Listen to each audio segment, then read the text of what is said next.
नमस्कार, तुम्हा सर्वांचे खूप खूप मनापासून स्वागत आहे। आज आपण तिखट पुऱ्यांची रेसिपी पाहणार आहोत।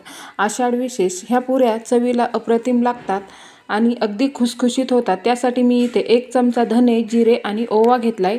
हे आपल्याला मिक्सरला कोरडं फिरवून घ्यायचं आहे। याने पुऱ्यांची चव छान लागते। 2 वाट्या कणिक घेतलंय आणि 3 ते 4 चमचे बेसन घ्यायचे, म्हणजे आपल्या पुऱ्या छान खुसखुशीत होतील। 2 चमचे पांढरे तीळ घेतलेत आणि आपण जी मिक्सरला धने, जिरे, ओवा फिरवून घेतलं होतं ते घेतलंय। कस्तुरी मेथी घातली आहे, चव छान येते याने। चवीप्रमाणे मीठ घालायचं आहे।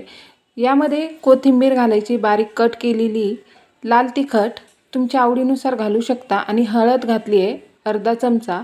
हे आपल्याला मिक्स करायचं आहे। इथे मी तेलाचं मोहन करून घेतलंय। हे पहा, छान असं कडकडीत तेलाचं मोहन यामध्ये घालायचं आहे, म्हणजे आपल्या पुऱ्या छान खुसखुशीत होतील। हे छान पिठाला चोळून घ्यायचं आहे अशा पद्धतीने आणि ह्या पद्धतीचा गोळा तयार झाला पाहिजे। पाणी घालून आपल्याला हे पीठ छान भिजवून घ्यायचं आहे आणि घट्टसर पीठ भिजवायचं आहे। अशा पद्धतीने पुऱ्या एकदा नक्की करून पहा, अगदी छान खुसखुशीत होतात आणि 15 ते 20 दिवस टिकतात। तुम्ही या पुऱ्या प्रवासात कुठेही घेऊन जाऊ शकता। इथे आपलं हे पीठ छान भिजून झालं। हे पहा, अशा पद्धतीने पीठ भिजून घेतलंय आणि गव्हाची कणिक घेतली आहे लावण्यासाठी। एक पिठाचा गोळा घ्यायचा आहे, यावरती थोडंसं पीठ टाकायचं आहे आणि लाटून घ्यायचं आहे। जास्त जाड किंवा पातळ लाटायचं नाही आहे। जास्त जर जाड लाटले तर पुऱ्या नरम होतात आणि पातळ लाटले तर कडक होतात। हे बघा, या पद्धतीने मी या लाटून घेतलंय आणि आपल्याला एका ग्लासाने किंवा वाटीने अशा पद्धतीने गोल पुऱ्या बनवून घ्यायच्यात। हे बघा, आणि राहिलेल्या पुऱ्या आपल्याला याच पद्धतीने बनवून घ्यायच्या आहेत।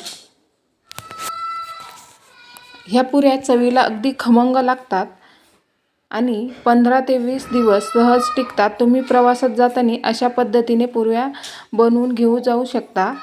यामध्ये आपण कस्तुरी मेथी घातली आहे, त्याची चव छान लागते।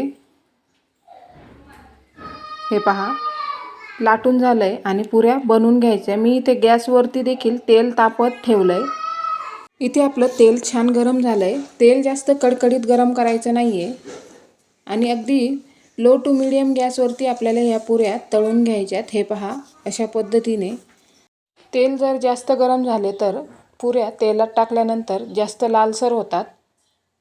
हे पहा, इथे आपल्या पुऱ्या एकदम मस्त अशा तळल्या गेल्यात।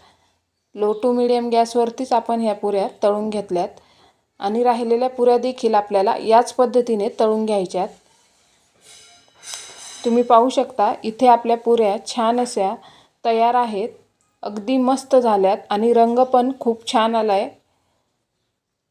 तयार आहेत इथे आपल्या मस्त खमंग खुसखुशीत आषाढ विशेष तिखट पुऱ्या। तुम्हाला माझी आजची रेसिपी कशी वाटली हे कमेंटमध्ये नक्की सांगा आणि आजचा हा व्हिडिओ तुम्ही शेवटपर्यंत पाहिला त्याबद्दल तुम्हा सर्वांचे खूप खूप धन्यवाद।